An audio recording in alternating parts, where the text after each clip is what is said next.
All right, so what I thought we could do next is that I could be the coach and one of you could be the coachee, and you can pick a scenario, any scenario you want. And we'll do a short coaching session to go through that. So who would like to be the coachee? I can be. Okay. Done this before. All right, let's do it. Okay, so Okay, let me think of a situation. think of a scenario, make it real so that it's something that you can actually benefit from. Something real. Okay, I'm gonna use a Scrum team. Maybe that relates better. Okay. So hi Wesley, how you doing? Hey, I'm great, thank you. It's good to see you today. Yeah, likewise. I'm really excited about starting this coaching engagement with you, and I trust you read my coaching agreements and the ethics and practices that we follow. Yeah, I understand. All right. So do you have any questions about the confidentiality agreement? Yeah, tell me a little bit about that. So basically, anything that we talk about in here stays between us.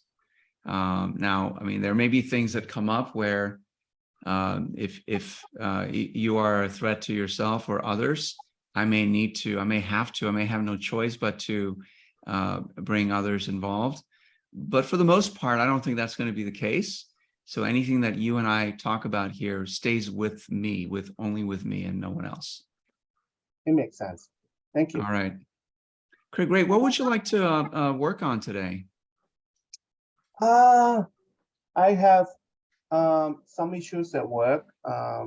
I facilitate 4 Scrum teams, and each team is so different. And then in one of my team, the 2 members actually kind of continues arguing during the retrospective meeting, because this meeting is usually being open and transparent. So it started like a couple of weeks ago, and I want them to stop it because it's disrupting the flow of the meetings, as well as the activities for the job that they have to do. Okay, so you have 4 Scrum teams. One of them in particular is what you want to talk about. Yeah, definitely. Okay. So tell me That's more about this. Talk about how you would coach the 2 team members that's having arguments in the last 2 sprints, which I thought I did a pretty good job, but but I always can get the coaching session from you. Yeah, so tell me more about what you did. What did you do to coach them? I actually took them aside and asked them, what's the problem? Why you guys keep, arguing? This meeting is supposed to be helpful to both of you. I mean, I know that the meeting is supposed to allow you to be able to address any concern, but I want to make sure that you're not having other issues, so that just bring it on, and I just want to make sure that we can resolve this behind the scenes rather than continue in the meeting. So during the retrospective, did you bring anything up to them while they were arguing? No, I did not, because I did not want to upset them. I don't want to bring disruption, so I just let them, and then I stop them up to a certain point. I say we can take this offline. Let's put that in the pipeline. What do your team agreements look like, especially in terms to meetings like the retrospective? The working agreement that I implemented was the retro should be open and transparent, and never really demean anyone, and be open to discuss anything you like to improve the process for the next sprint. Right. Okay. That sounds great. Sounds like you have a good working agreement.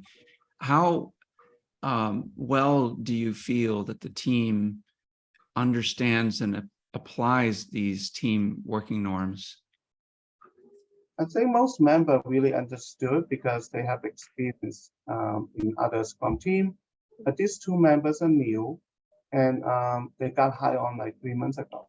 Hmm. So, um, so they're just learning the process, and they did not have any experience with Scrum. So they just try to be open. I think I don't think they meant to be disruptive.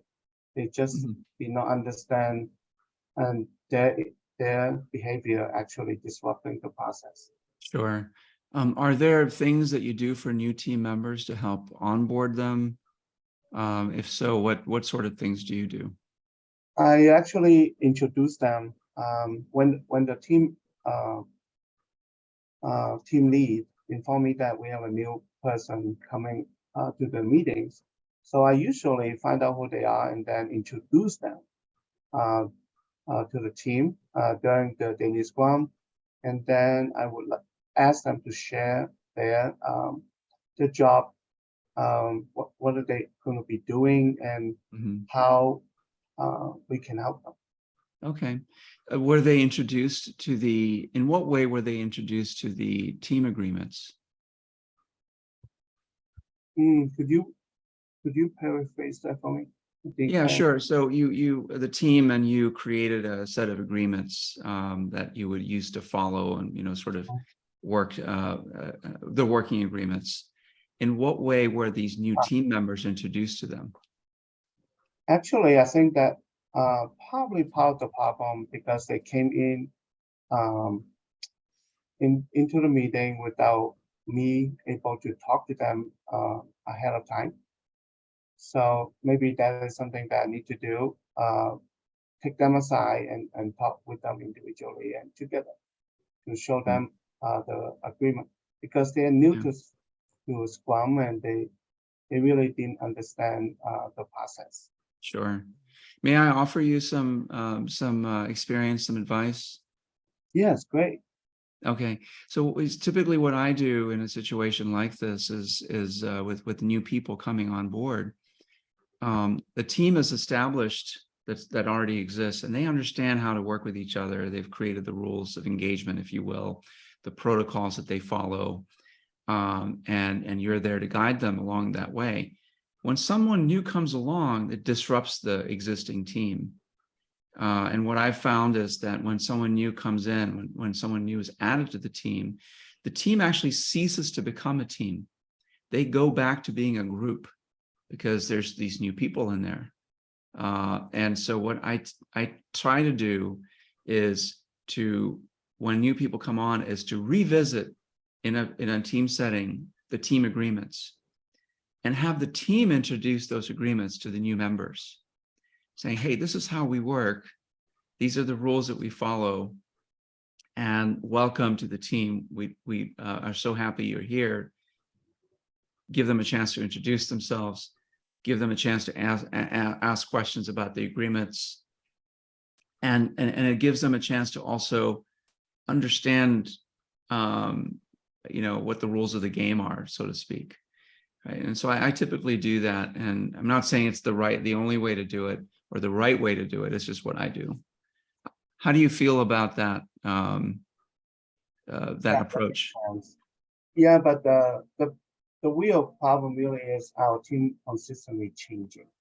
So that is Mm, people quit, and then we hire on um, another. So that is consistently changing so rapidly that it's hard to keep up with everything. Um, that is one of the issues that I have is com- continue have to introduce new members and then inform the team that um, the members on the team actually left. yeah, So yeah, that created disruption. Uh, sure. So but what are some again, ways that you've tried to ensure that the team stays aligned and is aware of team agreements? I try to really, but sometimes there's not much opportunity to do that. But I do try to welcome the new members to making sure that they are included in all the meetings um, and allow them to introduce themselves and Mhm. so that everyone on the teams understand who this person is and how that this person can help us. Uh, so I try to incorporate the new person into the team slowly by Mhm. introducing them and welcome them. That's great. What other ways might you address this specific problem, which is the way I hear it is the problem is more about people not understanding how the team is supposed to work or the Scrum process itself. So thinking from that context, what other ways might you incorporate them more effectively into the team? If you had all the time in the world, what would you do? I think I would probably spend the time talking to individuals, make Okay. sure that they understand the working agreement and understand the process of Scrum, because not everyone understands Scrum or they are being introduced differently in other organizations. So I could put some work into that. Okay. That sounds great. Anything else comes to mind that you might do as a group? Um, ah, I used to do like a marshmallow challenge to build teamwork. It's a little hard to do it on Zoom because you cannot separate. In- yeah, you can, I guess, but just find a different exercise that can achieve the teamwork Yeah, um, purpose. that sounds like a great option. So are there a set of actions that maybe come to mind for you for what you might try in the future? I think building teamwork probably the top priority. Making sure that all the new members are in sync with the new person, finding way to help them instead of causing disruption. So that's what I would do. Anything specific? You mentioned a few things. Anything specific you would do tomorrow to change how you introduce a new team member? I don't think I have anything new really because I always tell the team welcome the new member and then ask them to help this person if there's anything this person needs.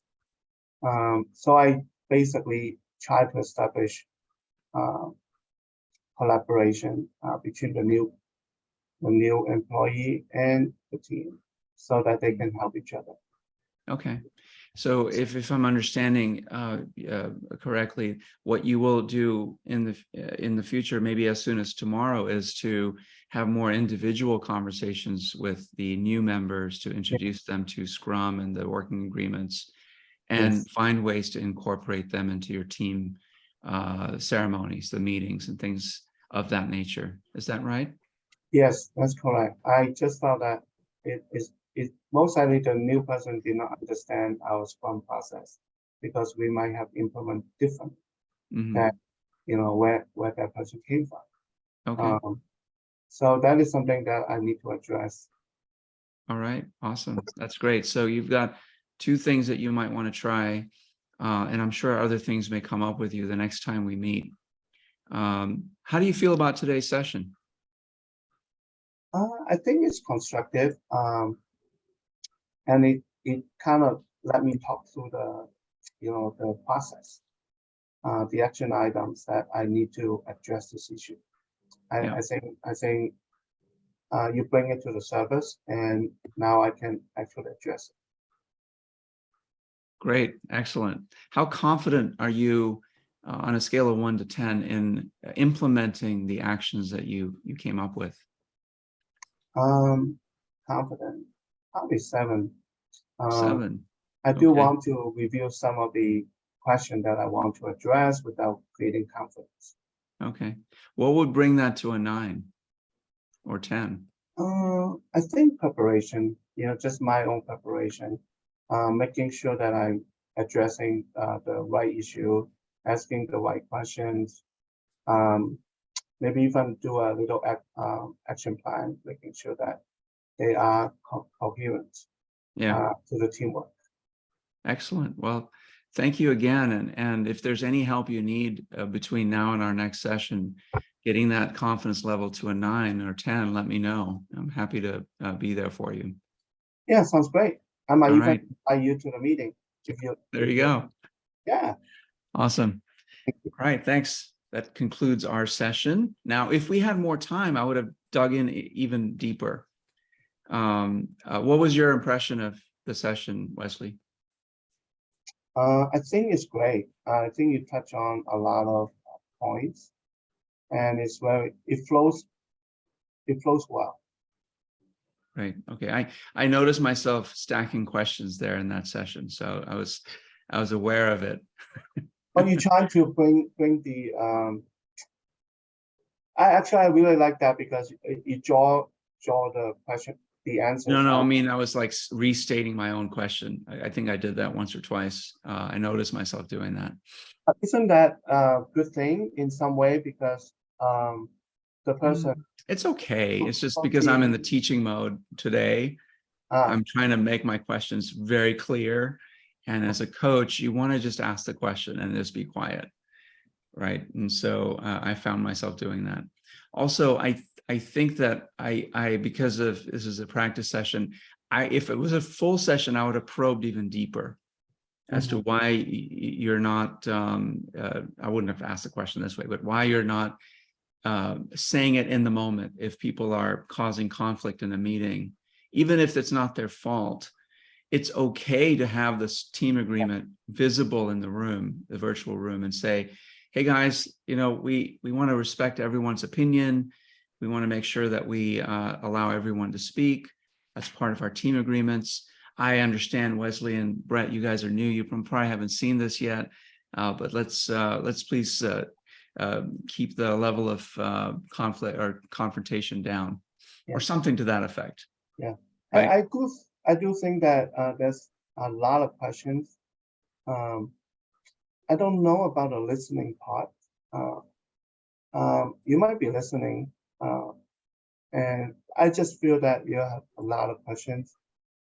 So when you're coaching somebody, you really want that person to tell you something instead of asking too many questions. Is that what you? No, I mean, what I meant was that if this is a full session, like I usually do at least 30 minutes and up to an hour coaching sessions, right? We would have gotten into more of I would have had more time to get into more of I would have been able to probe more, but since this is a simulation, I don't want to take an hour to do that. I'm happy to do that after hours. So if you want personal coaching, just book a slot with me, and I'm happy to do that, to give you more insight into what coaching might look like. Okay. Brett, what was your observations? I like the way you walked him through it. You took him from the abstract to the concrete, so he had a plan. One of the things I probably would have asked him about is, had he ever considered sort of essentially creating a layered structure, so when new people come on, they get assigned a mentor in the group. So the mentor can kind of be their buddy in the group for the first few meetings to make sure things go along. But you tied it in. You got him to quantify his desire and think about it more specifically. So that was pretty good. Good, excellent. Yeah, there's so many questions that I left off the table, I would have asked more. I would have probed more. And for me, if I'm a scrum master and I see that kind of disruption, sometimes you can't plan for it. People come, you don't have any control of it as a scrum master. Somebody else is making the decisions as to who to hire and when they start. And so, besides the great idea of assigning a buddy to that person so that they can learn, the sort of ropes, what I typically do in every meeting every ceremony is I have the team agreement visible. It's up. It's the team charter. It's not a document that's stored away in a refrigerator that you have to go open and find where it is. It's something that's radiated all the time, so that even new people, they'll see it and they're like, oh, okay. You know, it could be as simple as one person speaks at a time and all ideas are welcome. You know, whatever the team norms are, the team values, have that up always in the team area, whether it's remote or virtual. Is it, do you put that up during the daily scrum? Because that's really when you see all the stakeholders, they all come to the meeting, right? So, and also a lot of times, you don't know new person come up until the last minute. Yeah, So it's almost impossible to really prepare. yeah. Yeah. Yeah, we're going to get into sort of the nitty gritty of this in our facilitation, but yes, short answer is yes. I always do some kind of a meeting agreement, meeting norms at the beginning of every meeting. There's a really nice mnemonic that I use. It's called a power start, and it stands for something: the purpose, outcome, what's in it for me, engage, how will I engage, and roles and responsibilities. Power, it spells power. And what I do in the beginning of every meeting is put in something, some words for each of those things. What's the purpose? We're here to decide something, whatever the decision is, or we're here to brainstorm something. What's the outcome? We will have reached a decision on how to proceed with X, or we will have created 5 new options, ideas during our brainstorming session. What's in it for me? I leave that blank because that's for the group to decide. So Wesley and Brett, what's in it for you being in this training? We did that actually in the beginning of this session, and you guys shared your thoughts, and I put it on the board. What's in it for them? How will you engage? I have a list of rules. You know, no cell phones, no distractions, cameras on when you talk, whatever the rules are, and you go over them with the group. Hey, this is our rules for this meeting at the beginning of this meeting. Are you all okay with that? Is there anything that's missing? Would you add anything to this list? And then finally, like if you do, like, is that a redundant for daily scrum? Because you talk to them every daily scrum, yes, it is, but it is probably redundant, but it's helpful to have something up. Okay, so the daily scrum is for the team, by the team. Here are the 3 questions we're going to be asking. What did I do yesterday? What I plan to do today, and what's in my way? Whatever the questions are, right? And it's only for the team members. Any stakeholders, you are observers. You are not allowed to speak. Maybe, right? So you have to have some rules up. Okay. So it depends on the meeting. You know, I'm sure you picked up on this working with a lot of DoD clients, but this is the essence in grand strategic terms of what basic training does in the military. I don't care if you're an O10 general, an E1 private, the Navy, the Army, the Air Force, it doesn't matter. Basic training is 90% the same everywhere you go. Yeah. And it's done that for a reason. So when we all walk into a room, we all kind of walk in with that same contextual baseline to begin on whatever the question is. Yeah, that's great. And if when you go through the Agile Fundamentals course, Brett, you'll see that Scrum is very much like that. It's just few very simple rules, you know, that govern how the team operates, and rules and protocols really as to how people address each other in team meetings and things like that, and as a team. And it's probably not as rigorous as in the military, but you'll recognize a lot of familiar things in there. Good stuff. All right. All right, we did that. Feedback. We did our little feedback assessment. You guys, I'm sure, are pros at it. You're good at giving feedback. as good as you are, there's always opportunity to learn and improve how you give feedback. There's a great book. I love this book by the author. Her name is Kim Scott, and it's called Radical Candor. And in the book, she talks about this model. It's called the Radical Candor model. And I'm just going to draw this somewhere here, if I can. Okay, so in the model, she's got this like, can you even see that? Wow, it's so thin. Okay, I can't seem to draw. Okay, let me use another tool. There it is. Okay, let's just pretend. Why? It's so faint. Okay, I guess I'm going to have to use something else here. No. All right, just imagine the four quadrants. All right, 4 quadrants. And on the top left, the axis, the y-axis is the level of care that you show someone. So at the top of the y-axis is I care greatly and deeply for someone. And the x-axis is, I forget now, authenticity or something like that. Actually, let me Google this, because now this is bothering me. Radical.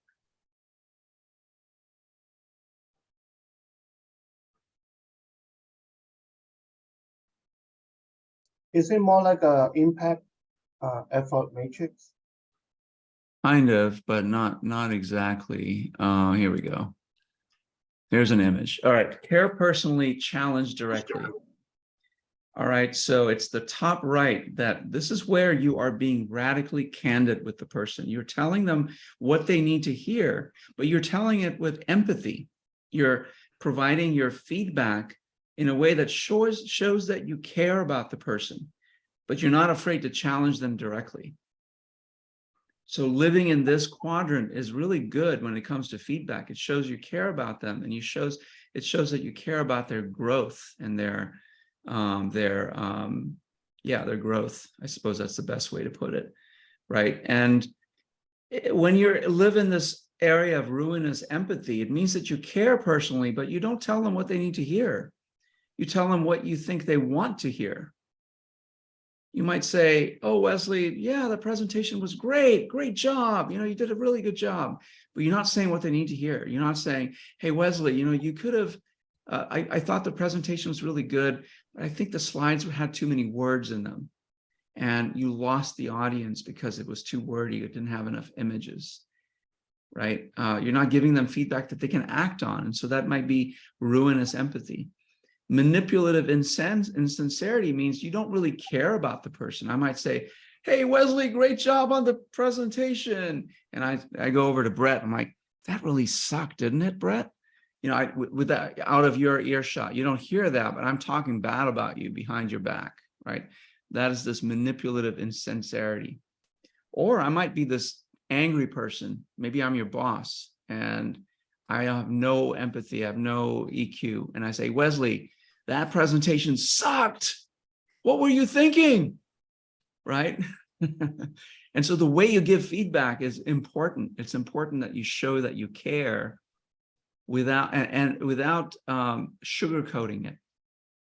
Right? You want the feedback to be meaningful and for people to learn something from it. And that's what good feedback is. Yeah.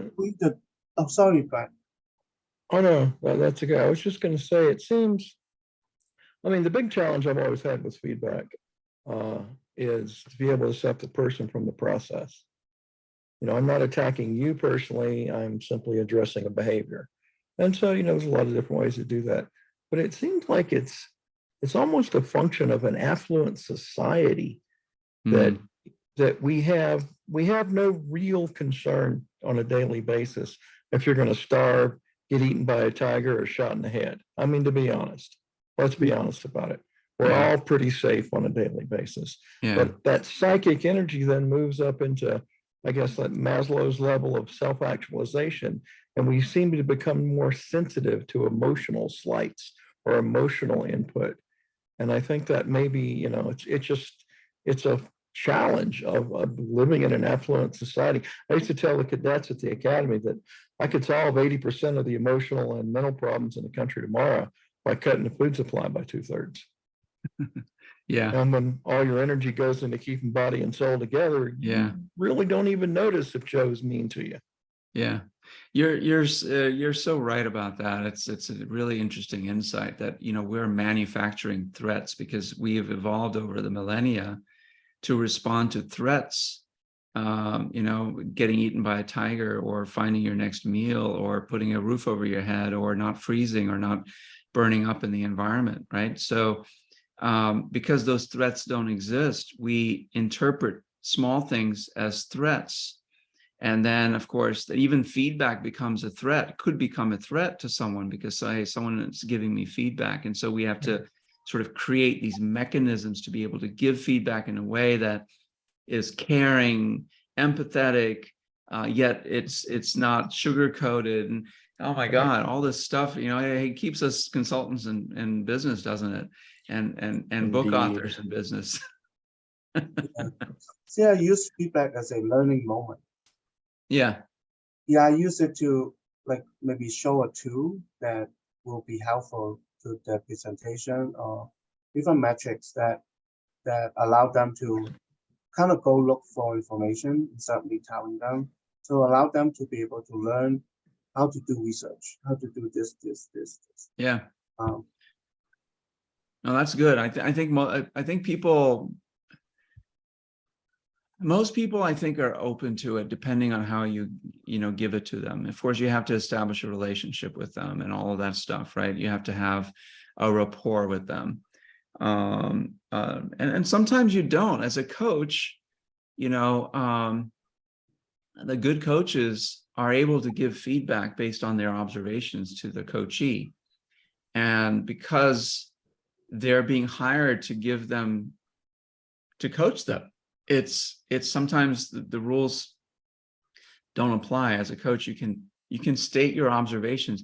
Hey, I noticed, Wesley, that, or Brett, that whatever it might be, I noticed something, and can you tell me more about that? And when they tell you more, you might say, can I share an observation with you? And you give them your observation, which is really feedback. It's your observation. They don't have to take it, but you're noticing something about the behavior or about the situation that they described, and you're giving them your observation, your input. Oh, and that's kind of a application of the Socratic method. Yeah, it is. Why I noticed, Kumar, you ride a Ducati. Why do you ride a Ducati? Right. I As love that opposed bike. to a Harley or whatever, Yeah, I've thought about that, and I think it's just what the brand represents. You go into a conversation as to the bike and the style of bike and so on and so forth. And my bias is maybe unfounded towards Harley, or against Harleys, and towards something that's more European, right? But I've never ridden a Harley. Maybe I don't know what I'm missing. Could be. Actually, I take that back. I did ride a Harley once. I was at some bar in Fort Lauderdale learning how to I was working at a French restaurant at the time, and they were teaching me how to make roux for soups, and how to bake and all this stuff. I'm into food. I used to run restaurants in my youth. Nice. And I stayed at this hotel, and at the bottom of the hotel and around the corner was this biker bar. And I didn't have a bike back then. And I remember going down there to get something to eat. And there was this group of bikers, all Harleys, the nicest guys, that I still remember them. And it was because of that group that I'm never afraid to go up to a group of bikers on Harleys, no matter how rough they look on the outside. Oh yeah. Anyway, so I befriended this group. I was there for like 2 weeks, right? And one of them said, "Hey, go ride my bike." I mean, I knew how to ride. I just didn't have a bike of my own. And he had some big heavy fat boy or something. Mhm. And the trust that he put in me to ride that thing. I mean, the machine was just phenomenal. I loved it. But anyway, Yeah, it's an entirely different ride, but it yes. is. And if I wanted to get you to think about the differences rather than start pointing out the differences, that's the approach I would take. Yeah, that's right. Yeah, I mean, actually, my first bike was a fake Harley. It was a Yamaha Virago. And it wasn't like the Harley I remember riding, but then I like, I want to try a sport bike. And so I went that way, and Yeah. I did that for a while, and I was like, I don't want to be punched over. Let me try a adventure bike. So I went with the Multistrada, and I love it. It's a great bike. Fun. All right. So what I want you to do is, you can, let me quickly copy this slide over to the Miro board. Where's my snip? Here we go. We can add these to the scenario list.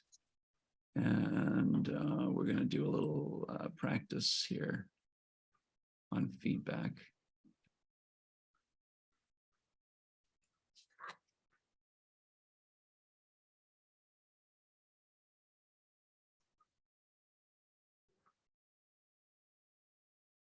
Okay, you can pick any of these scenarios.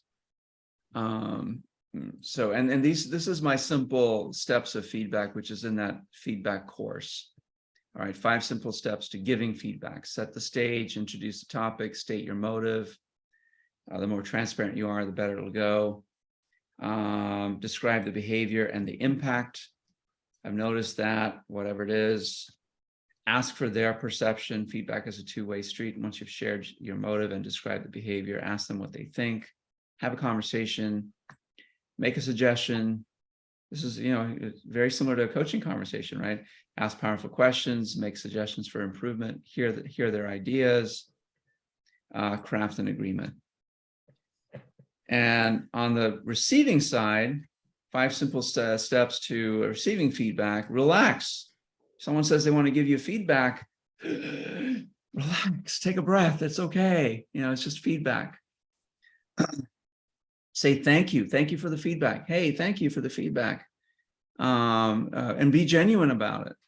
Ask for more. Can you tell me more? I wasn't quite sure I understood what you meant by whatever. Seek alignment. Make sure you understand what the feedback giver is telling you. And look for some truth there where you can both agree that you have something to improve, and then thank them again. So I've got a bunch of scenarios here. Do you have a minute? I'm going to send you the link to this so you can get on here, and we're going to just practice giving feedback. The Air Force, they used the term, like the feedback sandwich, positive, negative, positive. Yeah. So it comes out as nice hair, you suck, nice shoes. Yeah, I've thought about that, and you know what, I'm like, I like the radical candor approach. Just tell me what it is. You don't have to sugarcoat it. You don't do the sandwich. Just tell me. No, I don't. That's what I always did.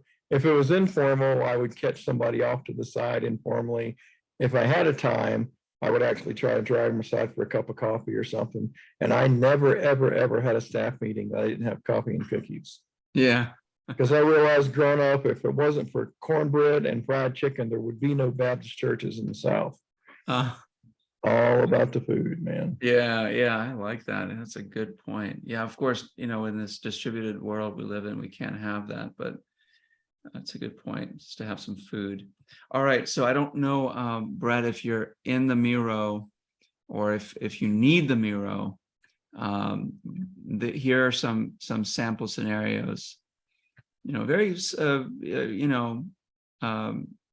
common things, right? So the idea is that each of you take a turn, pick one of the scenarios, and practice giving feedback using. You can use this or use your own script if you like. Okay. Can I do the first one? Sure. Yeah. If you want, you and I can practice. I'm frequently late to work, and you're going to give me feedback. Yeah.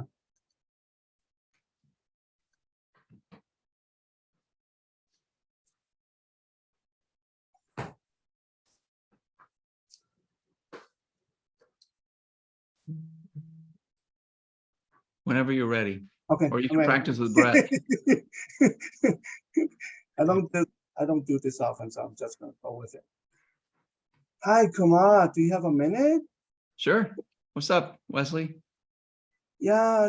Recently, I heard from a member that um, you have been kind of late for work, and I would like to talk to you about. Is there anything that I need to know? Let's talk about that. Is that all right? Sure, but I don't know that I'm late. I might be, a couple of minutes here and there, but I don't think that I'm late. Could you tell me more? Well, your supervisor came to me and told me that you were consistently 10 to 20 minutes late. Oh, wow. That seems to disrupt the process and the flow of the operation on your team. So I'd like to learn more about this lateness. Is there something that we can work together, come up with an action plan and see what we can do to help you, or maybe even changing your schedule. Well, thanks for bringing it to my attention. I appreciate it. I guess I have been more late lately than usual. There's been some construction on the route that I usually take to get to work, and I guess that's delayed me. I always think I'm only a few minutes late, but it's possible that I'm 10, 15, 20 minutes late even. Yeah, so I don't know. I'm wondering.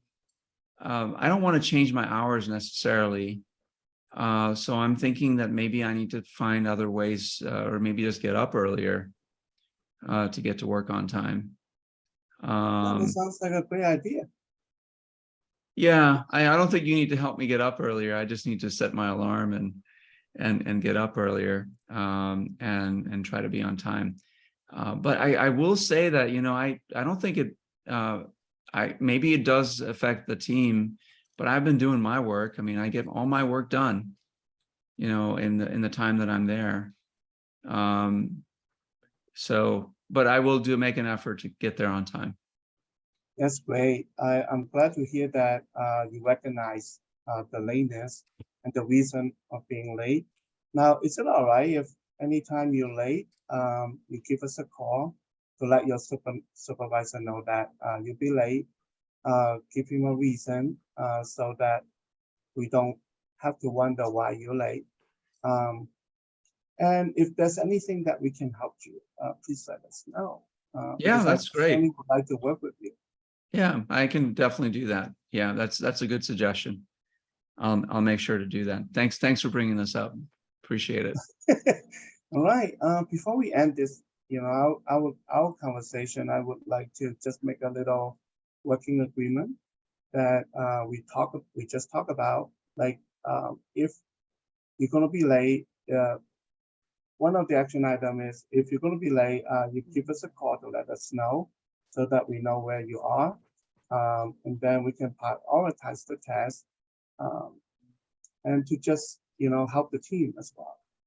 Yeah, that's fine. I already said I would. Okay, sounds great. All right. Thank you for your attention. I really appreciate. Sure. Thanks, Wesley. All right. What do you think, Brett? I think it was good. I think he maybe pushed it just a little bit when he kept saying, I'll help you if you need help, and you said, well, I already told you I'd do that. So just be sensitive to the response you're getting. But yeah, no, I thought it was good. It wasn't rude, it wasn't accusative. It was what's going on. Yeah, I tried to play the part of the late guy, and I'm like, hey, I already have agreed. I'm gonna call. Why you keep bringing it up? Sometimes you want to confirm, right? So I often kind of do that. Maybe that's not a good thing to do. I think once you get agreement, and you got me to agree to it. This isn't a linear pattern. This is a fluid pattern.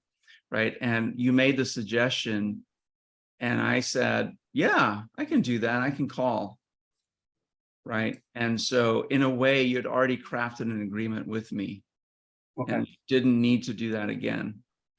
I mean, I was trying to play the part and so yeah, and I think the average person would have probably reacted if they didn't say anything. They would have thought it inside, like, why does this guy keep bringing it up? You know.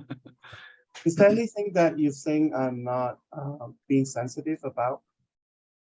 No, that was the I only said one. the I wrong thought you did really things. well throughout. You know, you brought up the issue, you stated the impact that of my lateness, and you asked me what my perception was. You made me think about it.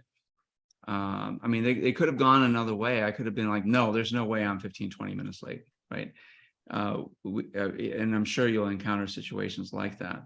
Or I might say, well, so what if I'm late? I mean, I'm still doing my work. I started to go down that route, but I don't want to give you a hard time, so I didn't follow through with that. But you could get into scenarios where people, especially in this work environment, today's work environment, it's more about you know, the hours are becoming less important. You know, the 9 to 5 shift, it's becoming employers are having to be much more flexible with their employees because people can work anytime and be productive. They can work from, like my son, okay, a younger son, he recently got a job as a bartender and he's so excited about bartending. I'm like, well, how are you going to do that with a full-time job? Well, his job is letting him go to do his training during the day because they know that he's going to work when he gets back. So he has a 10 to 3 shift where he does training in this new restaurant that's about to open. And so he works in the morning and does his training. And then when he comes back, he works into the evening, you know, to catch up with his work and his teammates. And so you just have to be sensitive to that, you know, especially in today's environment with the Gen Zers and the younger people, the younger folks that demand flexibility in the workplace. You know. Wow. Yeah. I mean, I have personal experience about that. I was doing my executive MBA program, so I have to make my schedule flexible. Yeah. It seems like the organization is okay with that. So Yeah. it's not something that, you know, it's very easy things to do when someone had more than one job. Yeah. I don't know how Alex is going to do it, but you know, he's so excited. I'm like, okay, you know. And again, another tangent. Alex is a very gregarious extrovert, and he's been at home since COVID, working from the home. And so, and he's a developer. He's a software developer, and so this is a perfect. I'm happy for him. He's a perfect avenue for him to go out and be social. I can't think of a better job that you get paid for, right? Handsomely too. I mean, they get this restaurant. I think he'll make a lot of money, but he's not doing it for that.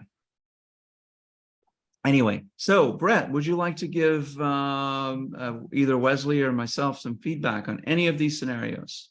Sure, I'll give you feedback on number 2. Sarcastic comments. Oh, awesome. All right. So we're at the coffee bar at the office in the morning. So hey Kumar, how's it going? Oh, pretty good, Brett. Good. How you doing? That's good weekend. Ride the duck over the weekend?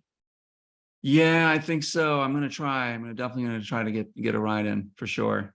Cool. Yeah, when we went out, I was gonna tell you, have you ever do comedy clubs, by the way? I do, yeah. Yeah. I went out last night with some friends to a comedy club, and the guy was hilarious, a couple of different ones. But the one that really got me was he did several skits from a couple of different Monty Python films. Mm-hmm. Are you familiar with Monty Yeah, Python? I am. What's your favorite Monty Python film? Oh my God, I'm not so bad with names. I can't remember. They have, I guess the classic is probably the Holy Grail, but you know, that just goes from there. But yeah, this guy was hilarious. However, there was a friend that was with us that was a raised and still is a very, very staunch Catholic. Uh-huh. And I'll have to say, is towards the end of the night, he wasn't having the greatest time. I can which, imagine. if you understand Monty Python, you know why. So yeah, I mean, I guess the sarcasm was just a bit much for him. And you know, somebody had mentioned it, and I don't know if this is the case or not, but I've heard through the grapevine a little bit that somebody made comments about you being a little sarcastic in some meetings. Does that ring a bell with you at all? Well, I mean, that's just kind of the way I try to inject some humor. You know, you know, these meetings are so freaking boring. It's just, there's hardly ever any agenda, and the facilitator drones on and on and on, and oh my God. So I try to, you know, sort of lighten the mood a little bit. I am with you. No, I understand. Trust me. That's why I drink 3 cups of coffee for these meetings. But just kind of one of those things we you know, especially in today's climate, you know, you got to be a little extra sensitive to people.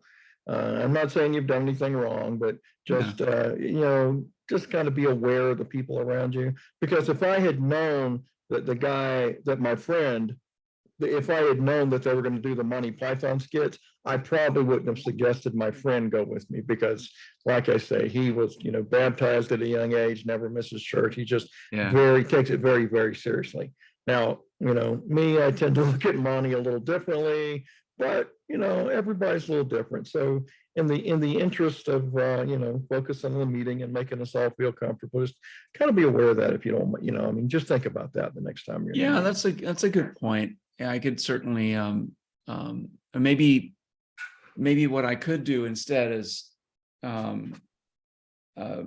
try to make the meetings more effective by making some suggestions rather than being overly sarcastic. And sometimes I do get sarcastic because I just get frustrated at the way the meeting's going, and so I'm sure things come out of my mouth that I you know, if I thought about it, would regret later. And I'm actually regretting it right now, thinking about it. Don't sweat it. Life's about learning. We all make mistakes. How about next week we go see this guy at the comedy club again? I think that's a great idea. I love that. Okay. Have a good day. Thank you. Yeah, absolutely. So what do you think, Wesley? I like the approach. Well, you are like a storyteller. I like that. I think you start out with a story is very impactful, I think, because you ease the tension that the stuff that you're about to bring up, and then he made it really light, not really aggressive about it. So I think that works really well. Yeah, I absolutely agree. I think it was great because it, you know, if Brett had used a different approach and just got cut right to the chase, you know, I heard from my friend that yakety yakety yak, blah blah blah blah, and that you're sarcastic. That might have stuck in my head, and I might have had a negative reaction to it. But the way you brought it up, very conversationally, I was like, oh yeah, maybe I was being sarcastic. Well, yeah, I mean that, and this is what I think we always, all of us tend to forget. That fight or flight response is a different area of the brain, and it's not a 0 to 100% toggle switch. It kind of flexes and flows.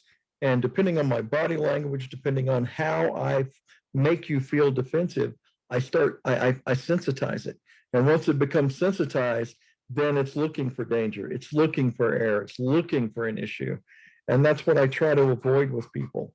And I guess it's the old Aikido idea of blending with energy. Yeah. You know, when a punch comes out, you don't stop it. You actually become part of the stream and flow with it. Then you can understand it more. Yeah. I think it also make an impact when someone respects you. You know, as you know, as a leader, they tend to accept criticism positively. Yeah. They know that you are for their good. It's really depend on who giving the feedback sometimes. Well, I'll tell you honestly, and I was kind of spoiled for this when I switched over from the Army and ended up in the Air Force. The first guy I worked for in the Air Force had a PhD, not in space propulsion, but in theoretical space propulsion. Oh, interesting. He was actually one of the original GPS designers. Huh. Worked for this guy for 2 years. I was a Butterboro lieutenant. It was a colonel.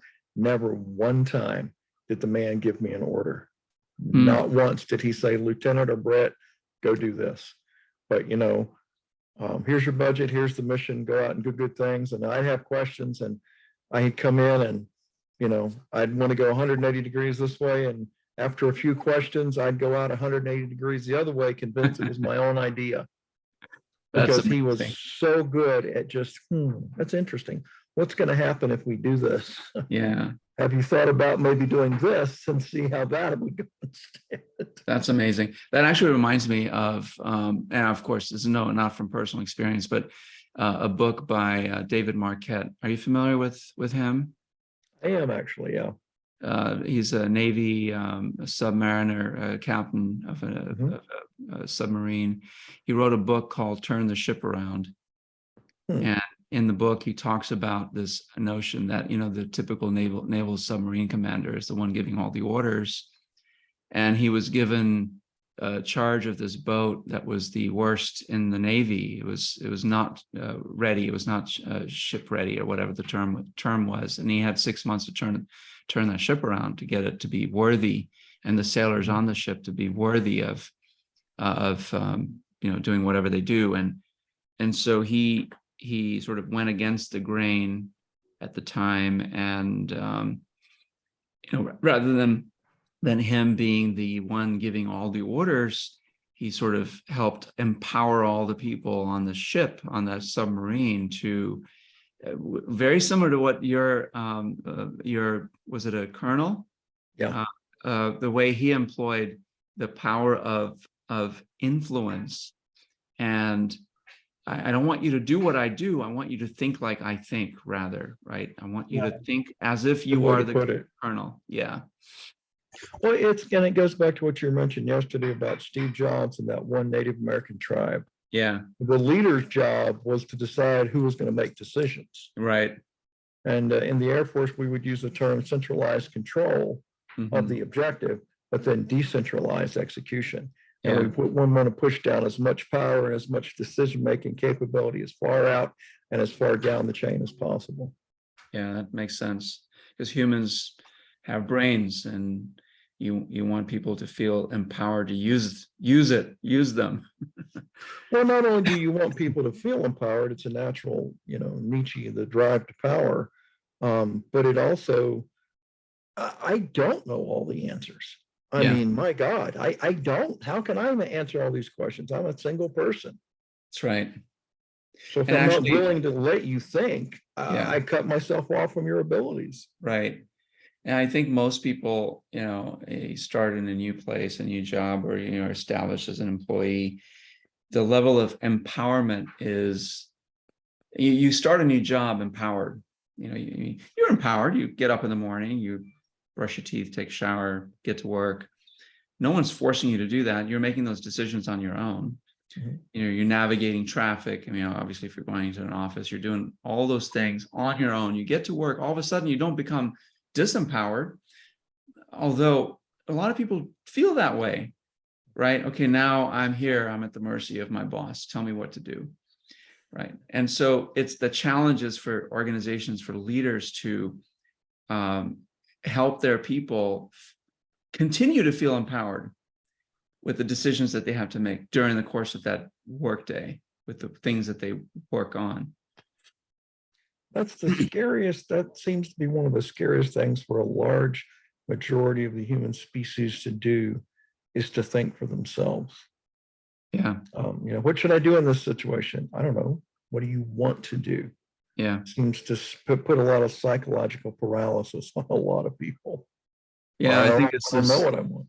This whole industrial revolution from a couple hundred years ago has caused a lot of that malaise in the general population.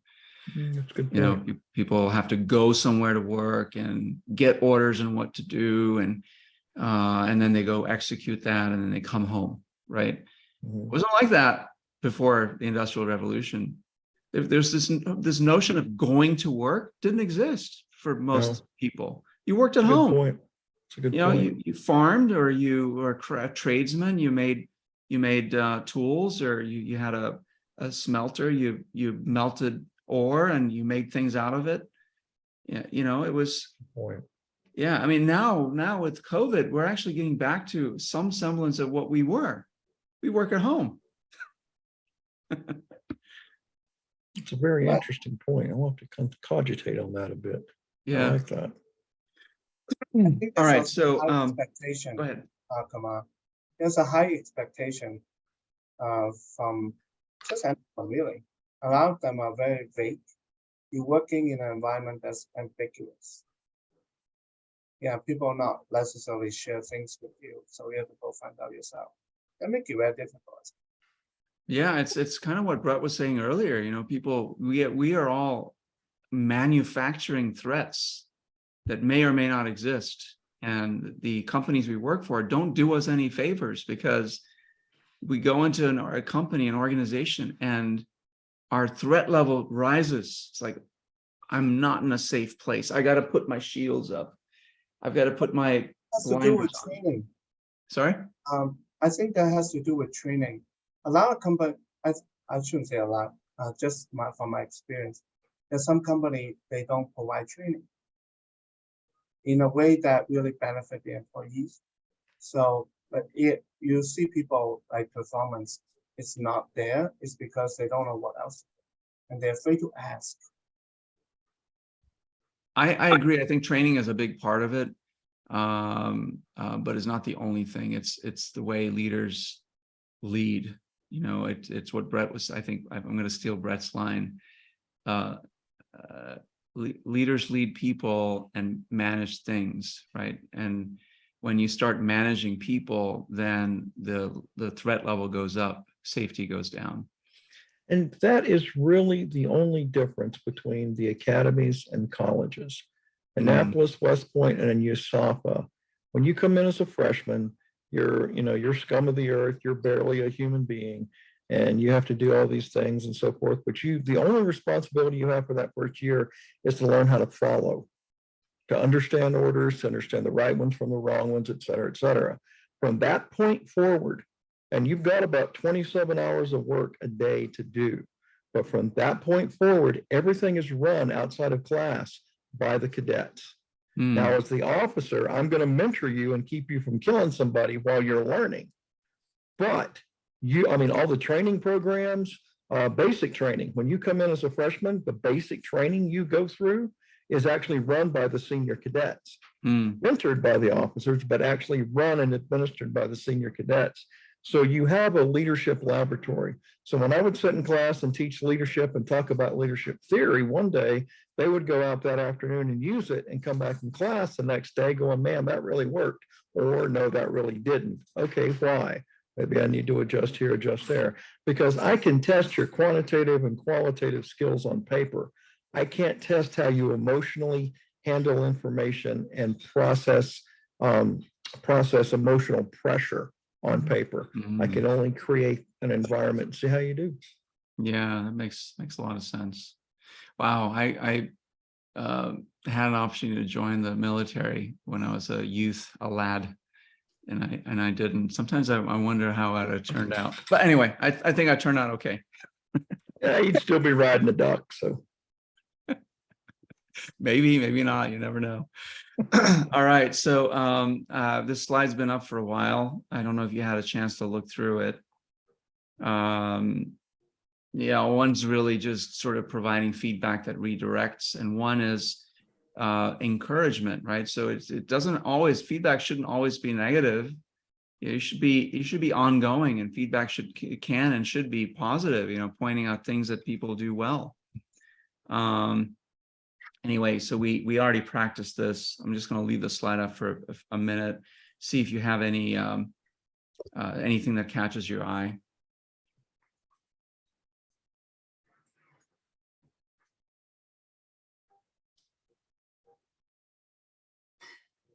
I think the key really is the actions, not attitudes. You observe facts. Just like if I tell you, you're being sarcastic, your first response is, I wasn't being sarcastic. So by what standard is sarcasm judged? Yeah.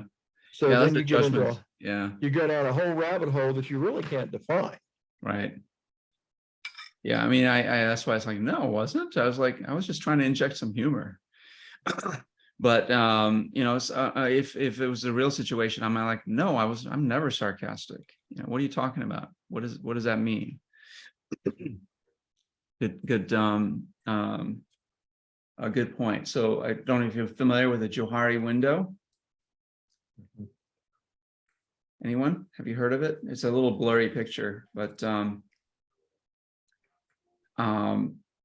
Johari window is really a sort of a tool that feedback givers, coaches, mentors, anyone can use to expose some blind spots. Thank you. That maybe the person that you're giving the feedback to or the person you're coaching isn't aware of.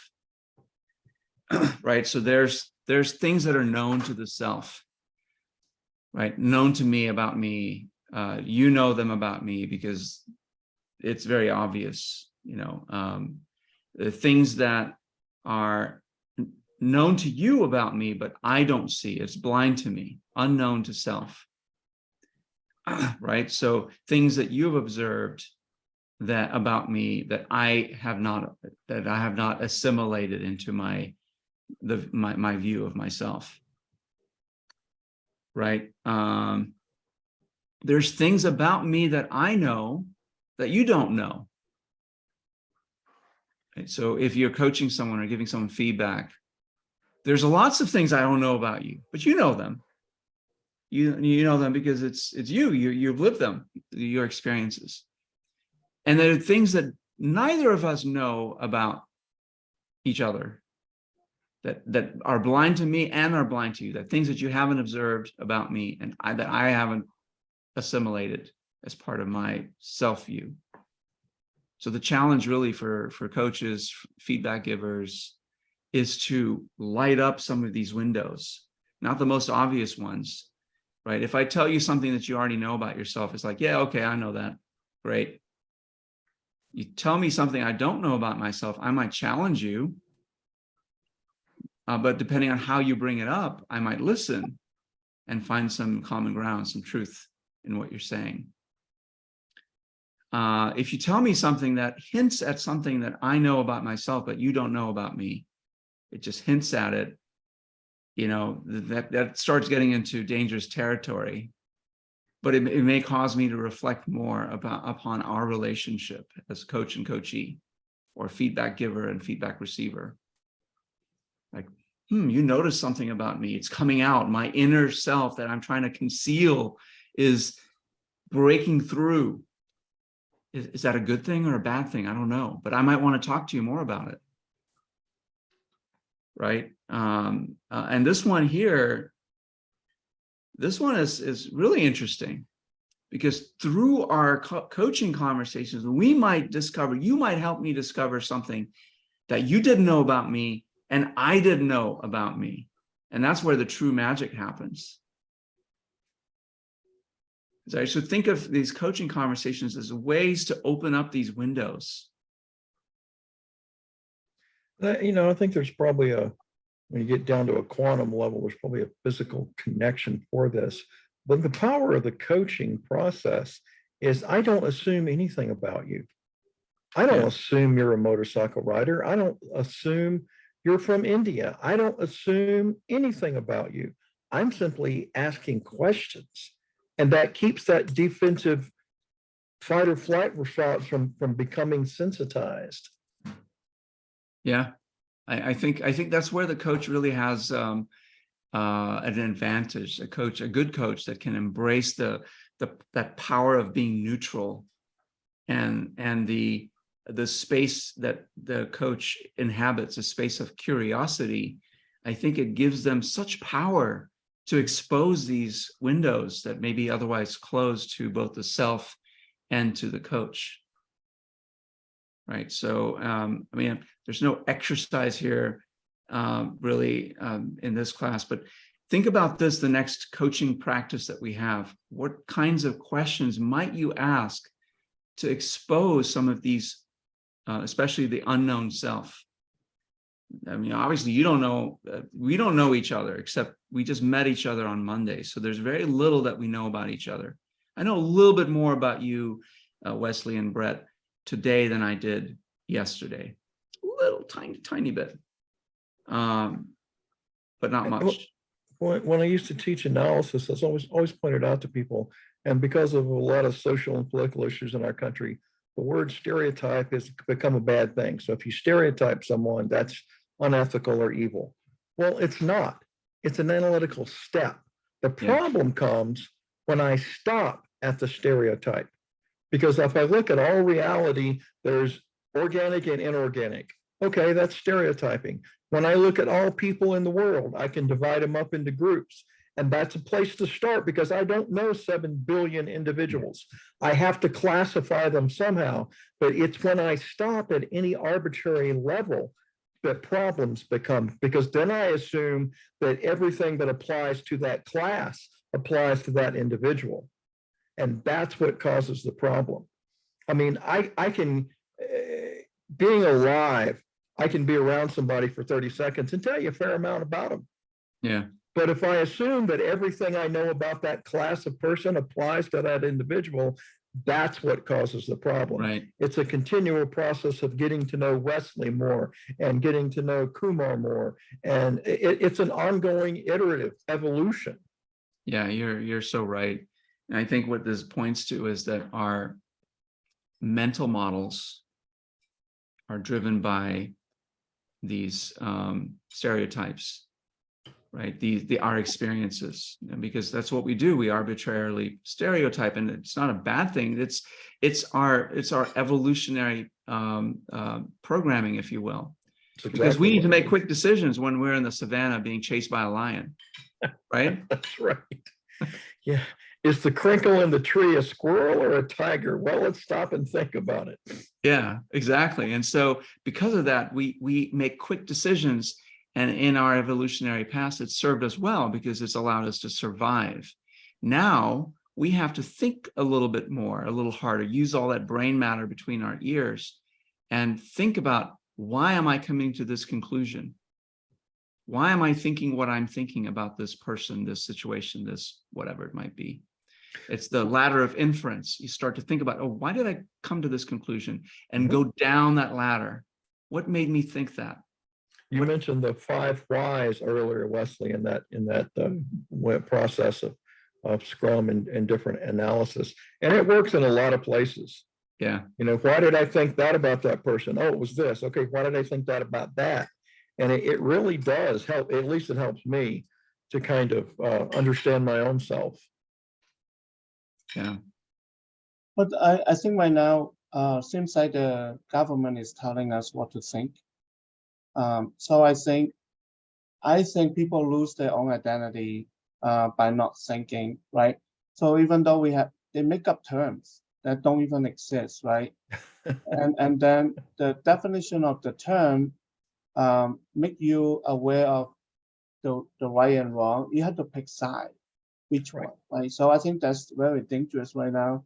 You have to be right or wrong, you know, based on someone's telling you what you should believe, right?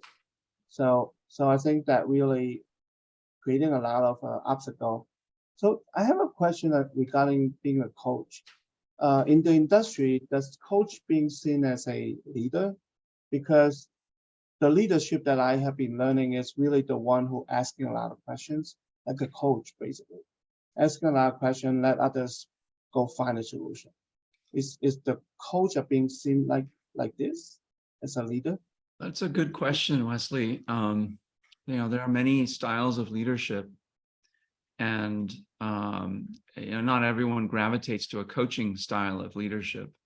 Although I think the most successful leaders, the ones that, if you think about the 5 levels of leadership from John Maxwell, the ones that transcend levels 2, 3, maybe, and even 4 or 5, those leaders, I'd say 3 and 4, those leaders are probably employing more of a coaching style of leadership to achieve that level of leadership, because they're promoting others, they're helping others to become leaders in their own right. But not everyone's built that way. right? I mean, and not that style of leadership doesn't work in every situation, right? So That's actually, that's a point. It's one of the models we teach in the Air Force is called transformational leadership. yeah, So if we're all three running an operation and I'm responsible, I'm the commander, we have mission to get done, tasks, et cetera, et cetera. But part of my mission inherently, always understood, is to develop you as we do the mission. So the next time around, you can do it for yourself and I can go off and do something else. So I'm constantly trying to train, and myself, my boss is doing the same thing to me. I'm constantly being transformed into a greater leader by doing the operations I'm doing. right. Actually, we talk about this quite a bit in our leadership program, where we talk about leadership styles and being able to shift your style depending on the situation, right? So you might not lead someone who's brand new the same way that you'd lead someone who is experienced, right? It wouldn't work, because if you use the same style, this poor person is going to be, if you employ the same coaching style for everyone, this person that's brand new, that doesn't know the job, they may need more than that. They may need a more like a mentoring style, or even a directive style of leadership initially, until they get some proficiency in what they do, right? And so it's being able to vary your style of leadership. Now, coaching, it's a totally different thing. Coaches are leaders and leaders are coaches, in my opinion. And coaches can live in that style of leadership because that's their role. Their role is to lead by coaching, lead by serving. Does that help, Wesley? Yeah. I had an old, actually, sergeant major in the military told me one time that the most effective leadership is completely invisible. It's when he can get the troops to do exactly what he wants them to do and have them convinced it's their own idea. Yeah. Yeah. Yep. I think I have a quote by Eisenhower, something to that effect. It's in my leadership class. I found it and I was like, oh my God, this is so good. All right. So is the coach similar to servant leadership? Because you not necessarily have authority over somebody, right? Yeah. Yeah. Remember, a coach has no authority. I mean, the coach is really, you can think of a coach as a mirror, literally a mirror. If I look at a coach, what I should be seeing is myself. You're reflecting what you see in me. Maybe it's a different version of myself. Maybe it's a version that I don't see because I have blind spots, right? I see a distorted image of myself. It's like, oh my God, is that what I'm doing? Is that how I'm projecting? You know, that would be the greatest accomplishment for a coach, to allow someone to see a different version of themselves that they don't see themselves. Like, it's this Johari window. Like, if you allow a person to see what is unknown to me, then you've done me a great service, right? And so, are you a servant leader? Yes. Are you a transformational leader? Yes. Are you a I don't know, democratic leader? I don't know, Socratic leader? Yes, yes, yes, all those things, yes. As long as you can get your coachee to realize something about themselves that maybe they didn't know, realize their full potential in some way. All right. So a quick reflection on coaching. We don't have I don't have a board for that yet, but just your thoughts, what you learned, what you wonder, what you might apply. What I learned is that when people ask me questions, it helps me to see things about myself that I've glossed over. What I am interested in as a coach is sort of that Socratic method of understanding how to better read people, how to better read body language and expression, to understand the emotion behind what I'm asking, and then ask that penetrative question. to get them to focus on the area that I'm really looking for. That's great. Wesley, any thoughts? I see coaching as multidimensional character because you have to really, I mean, you're coaching someone that you don't know, or you're coaching people that you build relationship with and then coach them. So you got to see people the way they are at that point, right? Because some people they don't necessarily have the same definition of some terms that we use, right? Or maybe their perspective has shifted somehow, some way. So it takes really a lot of time to dedicate into coaching and build that relationship. Yeah, so it's not a black and white. It's a lot of gray areas to me. But I could be wrong though. No, there's no wrong. There's only right. There is only right. What you think is right. I think there are, and I do believe you're right, that there are a lot of gray areas of coaching. Coaching is like a dance to me. You know, it's you and the coachee or you and the group in a dance.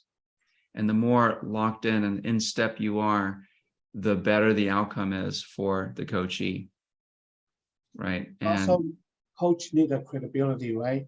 So when you coach somebody, they have to see you as a subject matter expert.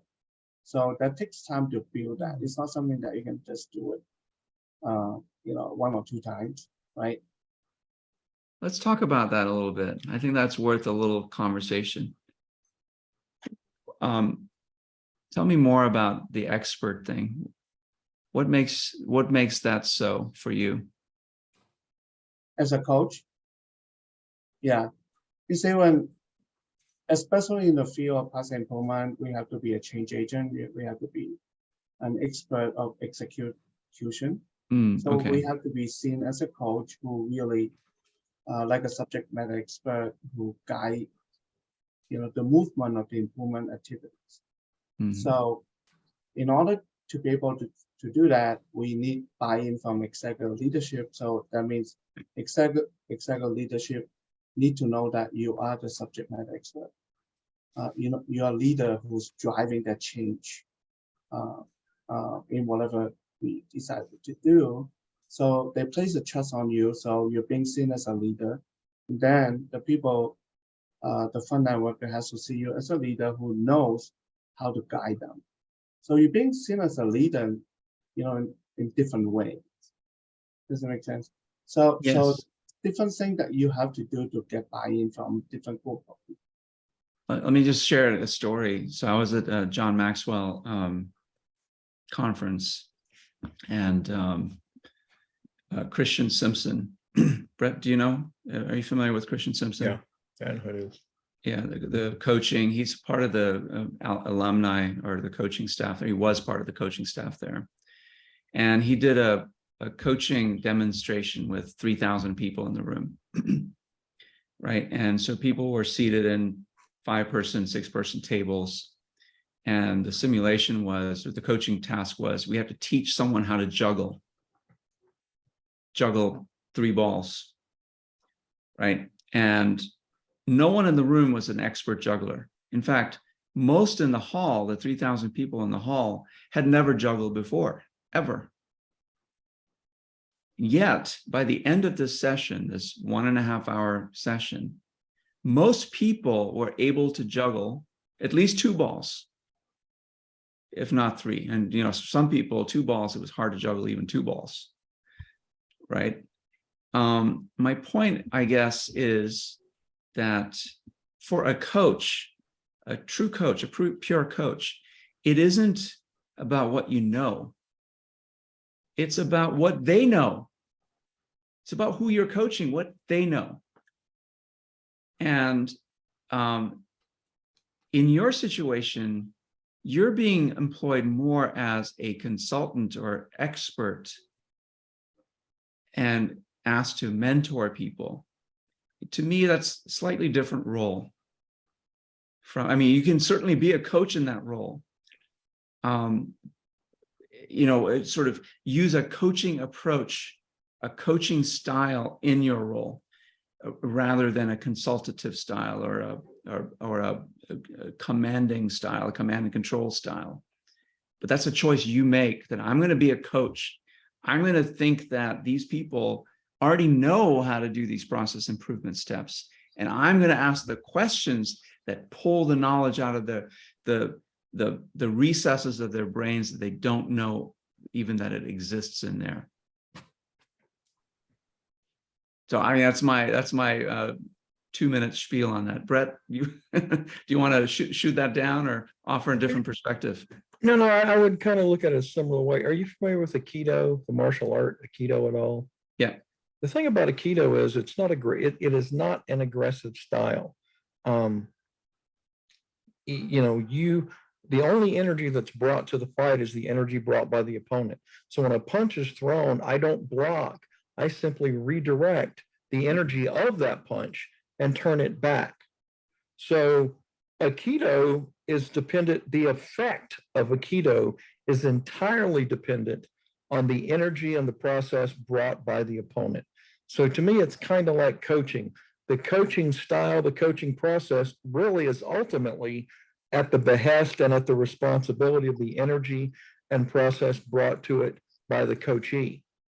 Because I told boss in the company the other day, I was explaining the difference to her, and she has a bachelor's degree in mechanical engineering and a master's degree in some electronical engineering specifications. And I said, when it comes to this project, you can mentor me on engineering processes.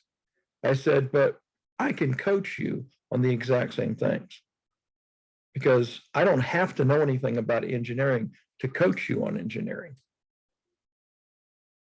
And that's when it finally clicked, the difference with her. I said, I can't mentor you because you know 100 times more than I ever will about this, but I can coach you through this process. To your point, Wesley, I think it is important to be seen as an expert, especially in your field in Lean Six Sigma process improvement, or in my field in Agile, having the certifications, all that, as an expert in Agile transformations. People hire me because of those, not because I'm a coach, but because I'm seen as an expert in that field. That's a door opener for me, right? It gets me into these organizations. And what I do once I get there, I'm probably pretty unconventional when it compared to other Agile coaches, because what I see other Agile coaches do is really consult more than coach, right? They promote and force people to do things that are unnatural to them. Not that they're bad things. It's just, for me, the way I coach is much more pragmatic. I don't use Agile buzzwords. I work with teams, leadership teams, execution teams, to find what their outcome is, their desired outcome is, and what things have they done to get to those outcomes, what has worked, what hasn't worked.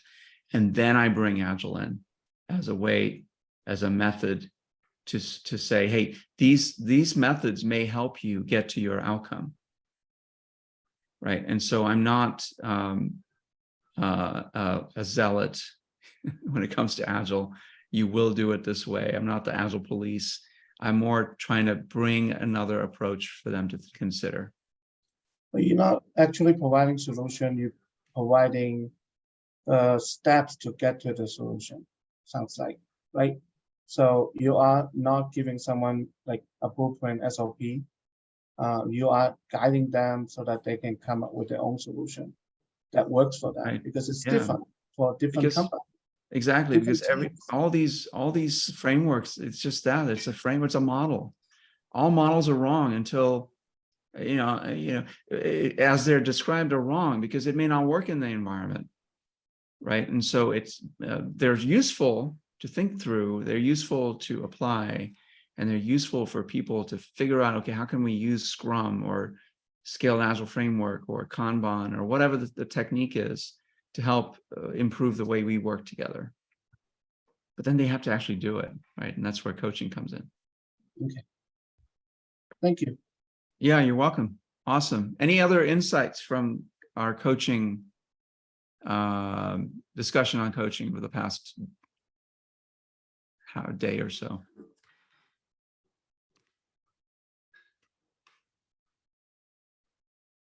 All right, let's take a 10-minute break.